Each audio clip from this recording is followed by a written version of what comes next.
말씀 제목은 그리스도의 후손 유다입니다. 잠깐 기도하겠습니다.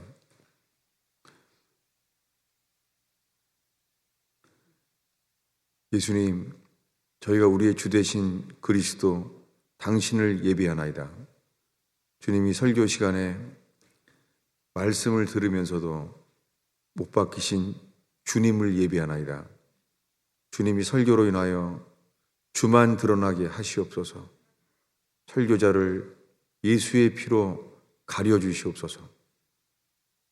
주의 영으로만 말미암는 일들을 의지하며 바라나이다. 주님, 참된 떡 대신 주의 찢겨진 살을 찬양합니다. 저희의 참된 음료 대신 피 흘려 돌아가신 예수의 피가 저희의 참된 음료 되게 하시사 마시게 하옵소서. 의지합니다. 예수님의 이름으로 기도하였습니다.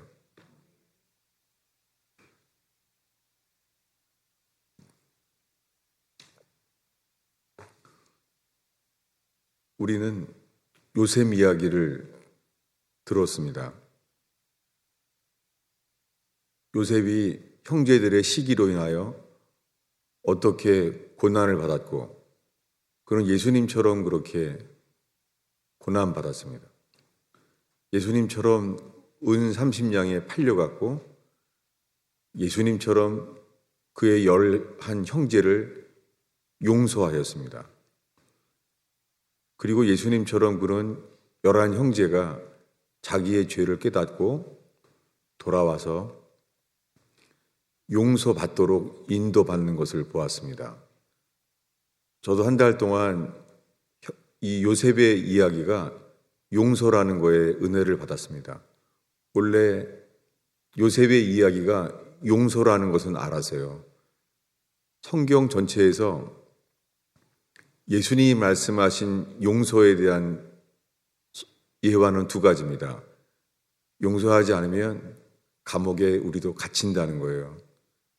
그리고 용서받는 사람은 빚을 탕감하는 것처럼 이 기쁨이 우리에게 온다는 것이죠. 그래서 빚 탕감, 빚하고 또 하나는 감옥. 이 2가지 단어가 성경 전체에 예수님의 용서에 대한 예화는 2밖에 없습니다.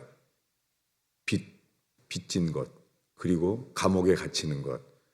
그런데 또한 성경 전체에서 여기에 해당되는 이야기는 요셉 이야기밖에 없습니다.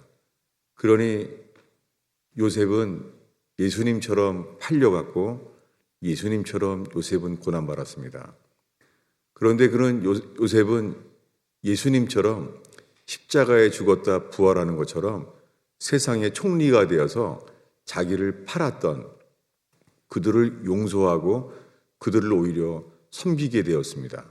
그리고 11 형제와 화목하게 되는 것도 요셉을 통하여 일어납니다. 이것이 요셉이 경험하게 된 부활과 승천, 천국이 이루어진 이야기입니다. 저는 그렇게 은혜를 받았습니다. 그런데 이 요셉의 이야기 중에 오늘 우리가 읽을 이야기는요, 요셉의 이야기 중에 중간, 그 중에 유다 이야기예요. 요셉의 이야기는 예수님처럼 모든 일 가운데 예수님을 보게 될 수 있는 그러한 이야기였습니다. 그런데 오늘 우리가 읽은 창세기 38장에 요셉의 이야기 중에 갑자기 38장 1절부터 우리가 읽은 대로 유다 이야기가 시작돼요. 그 후에 유다가 자기 형제들로부터 떠나가 내려갔다는 거예요. 그 전 이야기는 요셉이 형제들에 의해서 보디발에게 팔려갔다는 거예요. 그러니까 이제부터는 예수님처럼 요셉이 고난받는 이야기잖아요. 고난받고 그가 부활 생명을 얻는 것처럼 총리가 돼가는 이야기잖아요. 그런데 그 중에서 이제 38장에 팔려갔는데 동시에 그때부터 이야기는요. 요셉은 팔려갔는데 그 후에 요셉은 고난받기 시작하는 동안에 유다는요. 부끄러운 일에 시작돼요. 성경 전체에 예수님의 이 메시아의 계보 중에서 유다처럼 부끄러움을 당한 사람은 없어요. 그 첫 이야기의 이 유다의 시작은 형제들로부터 떠나가서 요셉의 이야기는 아둘람 사람 히라 그에게 가까이 나갔어요.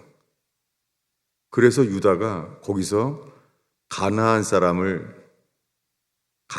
사람의 딸을 취해서 그를 데리고 동침을 하여 그가 자녀를 낳게 돼요. 유다의 이야기 시작은 부끄러움과 죄예요. 그의 시작은 가나안 땅으로 가서 요셉의 행위는 부끄러움이에요. 그래서 이 유다가 그 가나안 사람 수아라고 하는 자의 딸을 보고 그의 자녀를 낳게 됩니다. 그의 이름은 엘입니다. 그러니까 유다의 아들의 이름은 엘인데요.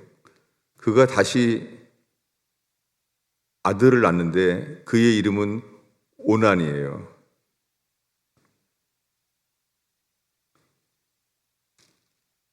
둘째 아들이 생겼습니다. 그런데 6절에 보면 유다가 장자 엘을 위하여 아내를 데려왔는데 그의 이름은 다말입니다. 유다가 자기 아들 엘을 위해서 아내를 데려왔는데 그가 이름이 다말이에요. 놀랍게 이 죄밖에 없는 유다, 그가 데려온 자기 아들을 위하여 데려온 그 며느리가 다말이에요. 놀랍게 그가 택한 다말이 예수님의 구속사에 예수님을 속량하신 역사 속에 나오는 그 사람 다말입니다. 그런데 유다의 장자는 자기의 아버지 유다가 죄로 부끄러운 삶인 것처럼 그의 아들 또한 여호와 보시기에 악함으로 여호와께서 그를 죽였습니다. 도대체 어떤 죄로 하나님 여호와 보시기에 악했는지 여호와께서 그를 죽여버렸어요. 그런데 유다가 그의 아들 오난에게 하나님 보시기에 또 악하게 되어서 이거 다음 주에 나누겠습니다. 10절에 그 일이 여호와 보시기에 악함으로 여호와께서 그도 죽였습니다.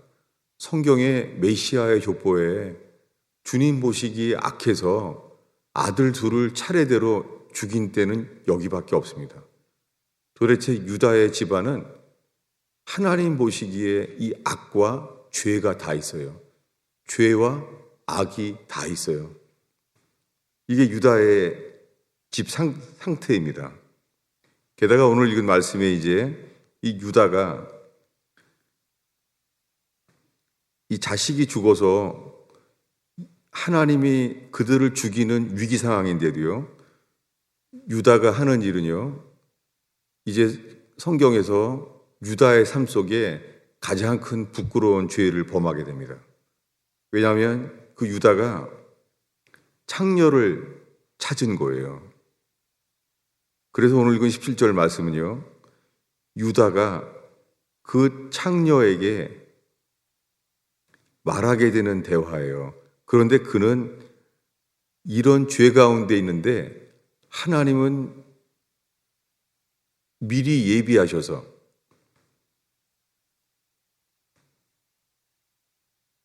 그의 며느리 다말을 통하여 예비하신 것을 오늘 나누고자 합니다.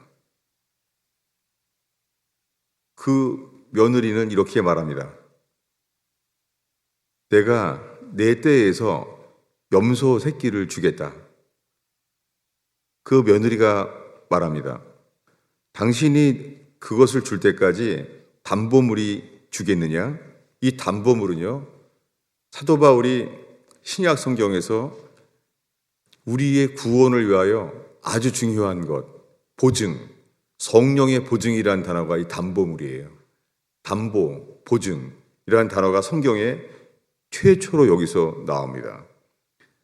그때 이 부끄러운 유다가 창녀에게 나아간 이 부끄러운 유다, 그가 이렇게 말합니다. 무슨 담보물을 내게 주랴 했더니 며느리가 말합니다. 놀랍게 죄를 지으려고 하는 유다에게 놀랍게 주님이 예비하신 것이 며느리가 선택한 것이 주님의 구원, 말씀하시는 우리의 구원입니다. 이렇게 말합니다.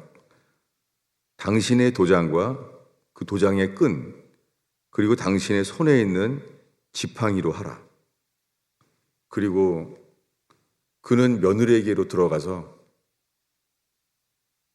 그는 임신을 하게 됩니다.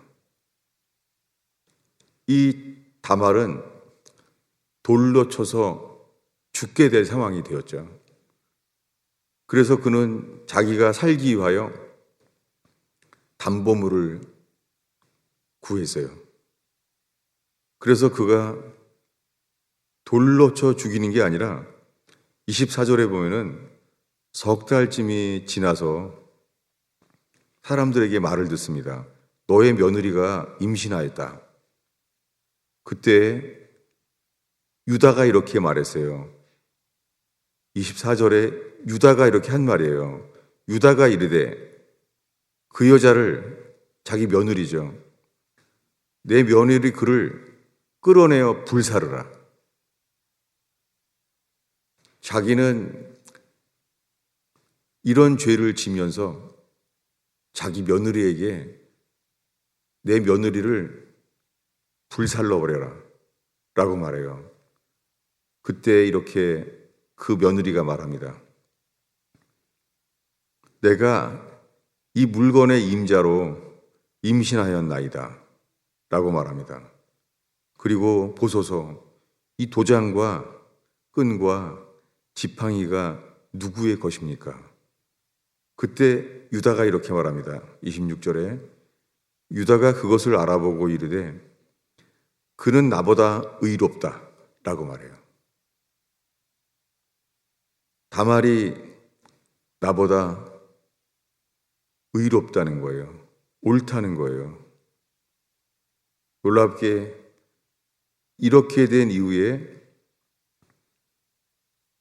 자식이 태어나요. 쌍둥이가 태어나는데요. 그 애 둘이 아기가 바뀌어요. 처음에 산파가 보니까는 손이 나오는 거예요. 손이 나왔기 때문에 홍색 실을 가져다가 묶었습니다. 손부터 묶어놨죠. 그랬더니 다시 들어간 거예요. 여러분, 누가 장자입니까? 놀랍게 성경은요, 도로 들어간 애를 갖다가 다시 나온 애가 동생이라는 거예요. 그렇게 말합니다. 참 특이한 일이죠. 이 이야기는 죄인인 우리가 의인이 되는 것은 오직 홍색 실에 의해서, 이것이 창녀 라합이 전적으로 주님을 순종함으로 말미암아 믿음으로 의롭다 함을 얻은 라합의 이야기와 같습니다. 그가 하는 일은 하나입니다. 전적인 순종으로 붉은 줄을 창문에 내라는 여호수아의 말대로 붉은 줄을 내린 거예요. 여러분, 우리의 모든 죄가 유다처럼 부끄러운 죄인일지라도 주님은 우리에게 있잖아요. 붉은 줄을 계시합니다. 그 붉은 줄이 십자가에 못 박히신 그 예수 그리스도의 흘린 그 피입니다. 그 골고다 언덕에서 흘려진 피, 그 피는 붉은 줄처럼 피가 흘러내린 거예요. 우리가 오늘 읽은 이야기는요, 이 요셉은 성경 전체에서도 하나님의 족보 가운데 가장 부끄럽고 수치로운 자라는 거예요. 그의 아들 이야기도 하나님 보시기에 내용은 기록하지 않았지만 얼마나 악했으면 하나님이 아들을 차례대로 다 죽인 거예요. 여러분, 이것은 우리에게 무엇을 말합니까? 왜냐하면 성경은 믿음의 조상 아브라함으로부터 메시아의 계보를 설명하고 있습니다. 그런데 이 요셉의 이야기 중에 야곱은요, 장자가 되기 위하여 팥죽을 샀잖아요. 마치 자기가 팥죽을 사서 자기가 장자가 된 줄로 아는 거예요. 그런데 그의 어머니 리브가에는 주님이 미리 말했죠. 큰 자가 작은 자를 섬기리라. 그의 어떤 행위로 말미암지 않고 먼저 말씀하셨어요. 똑같이 야곱과 에서 사이에 하나님이 말합니다. 나는 야곱을 사랑하였고 에서는 미워하였다 함과 같으니라. 그렇다는 거예요. 여러분, 혹시 우리가 보기에 하나님이 불의해 보이지 않나요? 어떻게 행위의 기회가 생기기도 전에 어떤 행위 때문에 내가 택했다라고 말하지 않고 행위로 말미암지 않고 어떠한 의로운 행위로 말미암지 않고 그리고 유다처럼 성경에 기록하지 않은 이 죄와 악 그 속에 있는데 어떻게 그가 메시아의 족보에 들어가게 됐겠습니까? 오늘 이 이야기입니다. 왜냐하면 야곱은 이렇게 하나님께 자기를 택하시고 만드신 것을 알게 됩니다. 야곱은 슬픔과 고난 속에서 하나님이 그를 만드셨고 야복강에서 그는 하나님은 에서를 부수지 아니하고 야곱을 부수셨습니다. 이것이 우리를 거듭나게 하시는 주님의 소망입니다. 그 거듭나게 됨의 그림자죠. 그런데 이 유다는 아무것도 자랑할 게 없어요. 그런데 이 야곱 생각에 이 야곱이 자녀가 12이잖아요. 근데 이 중에 누가 장자가 돼야 맞습니까? 그리고 누가 실질적으로 메시아의 족보 12명 중에 누구겠습니까? 놀랍게 이것이 야곱이 이제 아버지 야곱이 알게 돼요. 언제입니까? 루벤은 장자인데 그는 아버지의 침상을 더럽혔으므로 장자권을 잃어버리잖아요. 요셉은요? 요셉은 예수님처럼 11 형제에게 시기를 당해서 고난만 받잖아요. 그리고 11 형제를 용서하려고 얼마나 고통스러웠겠어요. 그들을 용서하고 그래서 총리가 되었잖아요. 그리고 11 형제와 아버지와 그 온 가족을 먹여 살리잖아요. 요셉이 한 일들은 다 누가 장자가 돼야 된다고 하면은 요셉이 될 수 있잖아요. 누가 봐도 그거를 하지 않죠. 요셉. 놀랍게 이 요셉의 이야기 속에 가장 부끄러운 메시아의 후손이 될 수 없을 것만 같은 자, 12 형제 중에 가장 부끄러운 자, 이것이 네 번째 아들 유다예요. 이 성경을 기록한 이 창세기의 이 설명을 보면서 야곱이 어느 순간에서 하나님이 자기 열두 제자 중에, 12형제 중에서 그 중에서 유다, 저 유다가 장차 메시아의 후손이 될 것이 선포돼요. 그래서 야곱은 죽기 전에 유다에 대해서 이렇게 말해요. 제가 읽어드리겠습니다. 창세기 마지막 부분인데요. 이렇게 말합니다. 네 번째 아들, 가장 부끄러운 유다.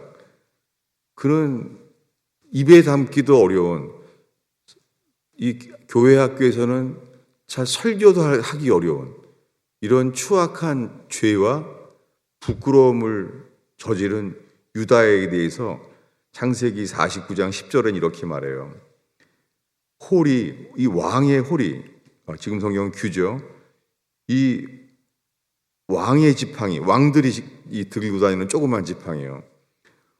이 규가 다윗을, 유다를 떠나지 아니하며 통치자의 지팡이가 유다의 발 사이에 떠나지 아니하기를 실로가 오시기까지 이르리라.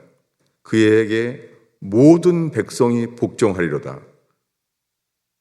놀랍게 11형제가 요셉 앞에 총리가 되어서 절하는 걸 봤지만 절하는 정도가 아니라 네 번째 아들, 이 수치스럽고 부끄러운 유다에게는요, 유다에게 모든 백성이 복종하게 된다는 거예요.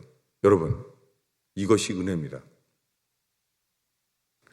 이 세상에서 11형제 중에서 유다처럼 자랑할 것이 없고, 그리고 예수 외에는 씻을 수 없는 그런 죄가 있는 자가 유다예요.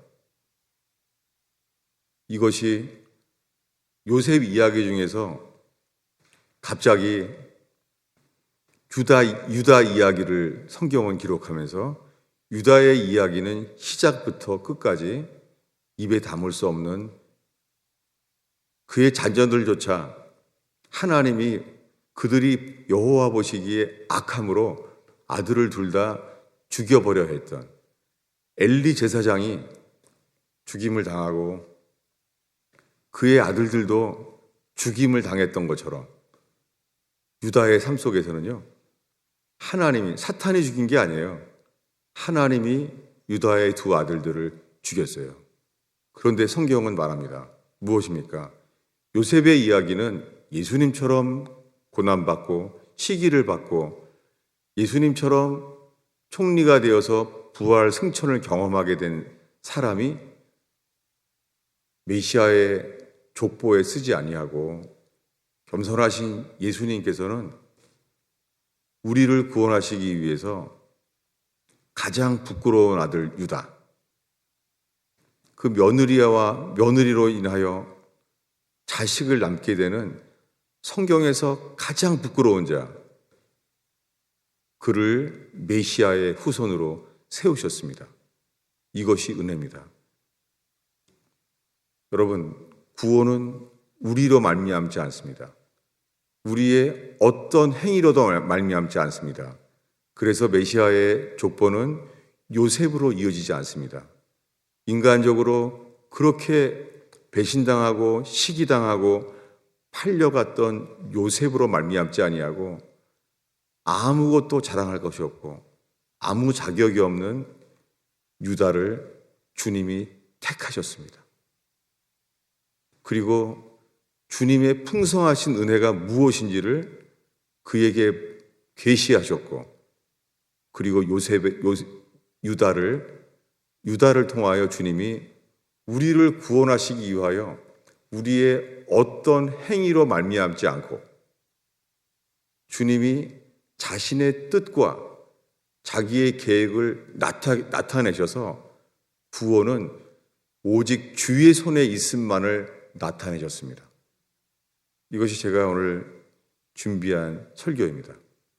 그런데 지난주까지 말했던 용서에 대해서 더 나눠야 될 일이 생겼어요. 왜냐하면 제가 한 달 동안 용서를 설명하면서 많은 교인들이 용서에 대한 저의 설교 때문에 시험에 들고 어려움을 겪었습니다. 용서할 수 없는 사람들이 있어서 힘든 것만이 아니었어요. 그게 아니라 용서에 대한 이 말씀 자체가 시험이 되고 걸림이 되었습니다. 그래서 지난주 주일 예배 후에 맨하탄 교회가 전원 교회를 떠났습니다. 저는 예수 믿고 가장 큰 어려움을 겪었죠. 큰 풍랑에 빠졌었어요. 놀랍게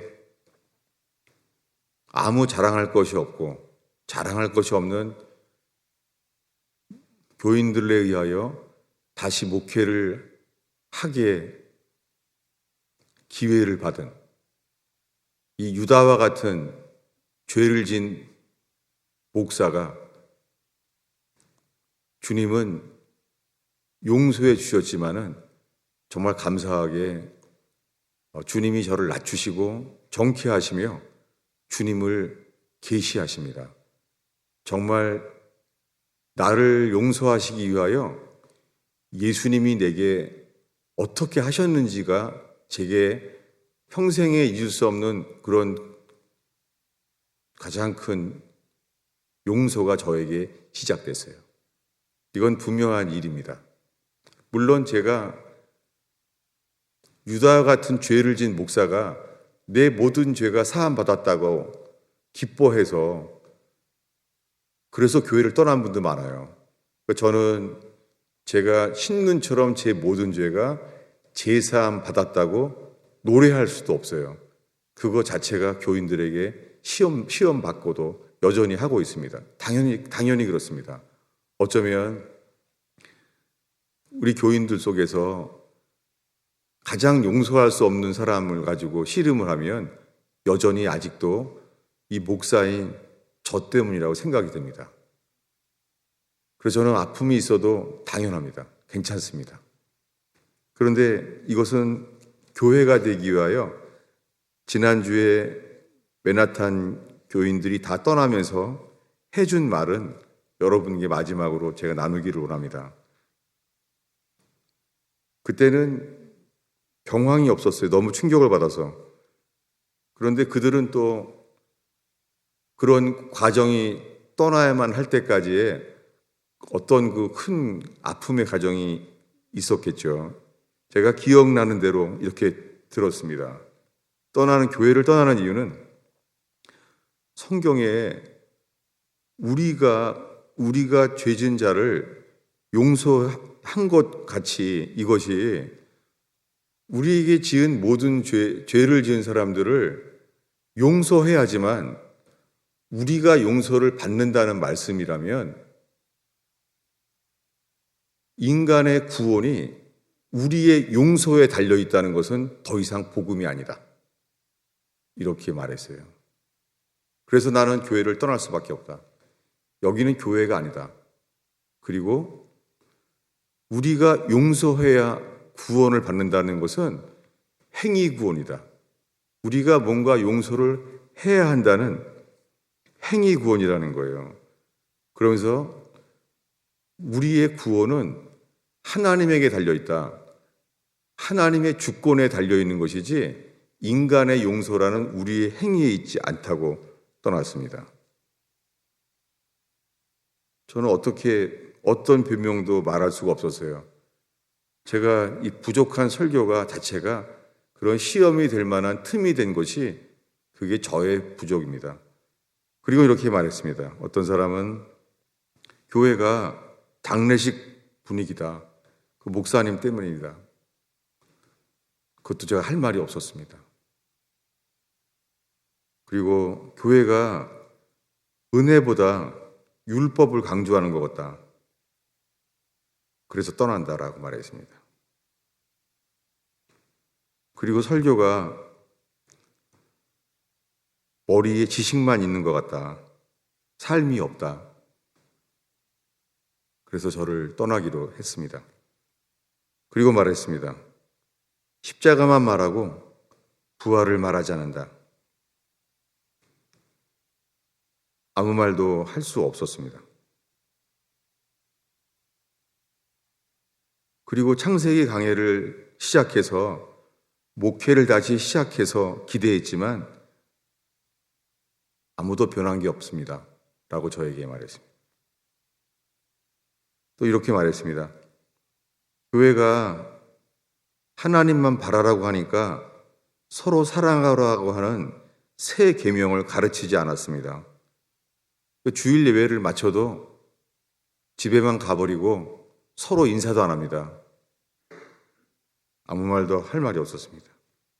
그래서 우리 교회는 십자가의 기둥만 있지 사람에 대한 계명에 서로 사랑하는 교회가 아닙니다. 라고 말했습니다. 그러면서 말했습니다. 뇌출혈해서 퇴원했을 때 목사님의 설교를 잊어버렸습니다. 이제는 그냥 그때 주님이 살려주셨던 그 감격을 가진 설교자가 더 이상 아닙니다. 이렇게 전원이 교회를 다 떠나갔습니다. 여러분, 지금 제가 떠난 사람들을 비판하는 게 아니에요. 저의 부족함을 여러분도 시험이 될 텐데, 그런데도 이렇게 남아있는 교인들, 주님이 저에게 섬기라고 회개할 기회를 주신 것을 그저 감사할 뿐입니다. 저는 평생 말씀의 은혜를 받았지만 기도는 빈약했어요.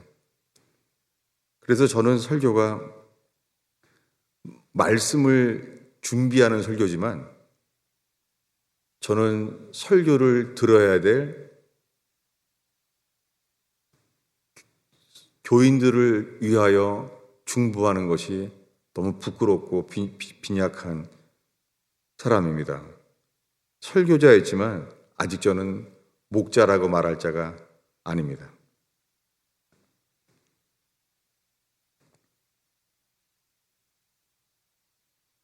이 부족한 저를 위하여 기도해 주실 수 있다면 정말 저는 힘써 설교를 위하여 여러분을 위하여 기도하겠습니다. 교회는 아무리 생각해도 제가 세운 게 아니에요. 주님이 하셨어요. 제가 교만해서 가스페 펠로우십을 제가 세운지를 알았다면 제 자신을 살펴볼 수밖에 없습니다. 왜냐하면 교회 시작은 이런 한 분이 찾아와서 이렇게 말했어요. 저희 선배 목사님이 우리 교인이 하루 만에 70명이 하루에 다 나간 교회가 있다. 한 명 남아있는데 당신 같았으면 어떻게 목회하겠는가? 라고 물었습니다. 저는 이렇게 답을 했습니다. 교인이 70명이 나가건 한 명이 남았건 해야죠, 목사는. 그랬더니 그 선배 목사님이 그게 내 교회야. 그러면서 당신이 목회했으면 좋겠어. 라고 주님의 마음을 주셨어요. 그래서 고아 청년 그 한 명을 위해서 70명이 다 나가버린 한 명이 남은 교회에서 가스펠 펠로우십을 시작했어요. 그것도 일주일 동안 상한 심령으로 저의 첫 목회 시작을 잊었던 이야기를 기억하게 돼서 정말 감사해요. 여러분, 다들 맨하탄 지체들이 떠나서 통역할 사람도 없고 주보도 겨우 만들어졌고 방송도 안 되고 여전히 계속 시험이 있습니다. 왜냐하면 영상이 안 되는 것도 목사님이 뭔가 회개해야 되는 거 아니냐 그런 말을 듣습니다. 목사님이 눈앞에 있는 교인들 신경 쓰지 않고 교회 바깥에 영상만 신경 쓰는 거 아니냐 그런 말을 듣습니다. 저 자신의 항변은 말씀을 전해야 교인들이 올 거 아니냐. 그렇지만 그렇게 변호할 수 없습니다. 제가 듣게 될 수밖에 없는 말은 주님이 욥을 회개케 하신 것처럼 저는 그게 아니고 저는 유다처럼 부끄러운 자예요. 목사로서. 근데 감사한 것은 풍랑에 빠진 제가 주님을 바라볼 때 풍랑에 빠진 베드로를 붙들어 주신 것처럼 주님이 사순절 기간에 저를 정말 붙들어 주셨어요. 저는 예수님이 내 죄를 용서하기 위해서 그 은혜를 받았어요. 제가 용서 못할 사람은 없습니다. 왜냐하면 이 나 같은 죄인을 위하여 손과 발에 십자가에 못 박혀서 그분은 죽었습니다.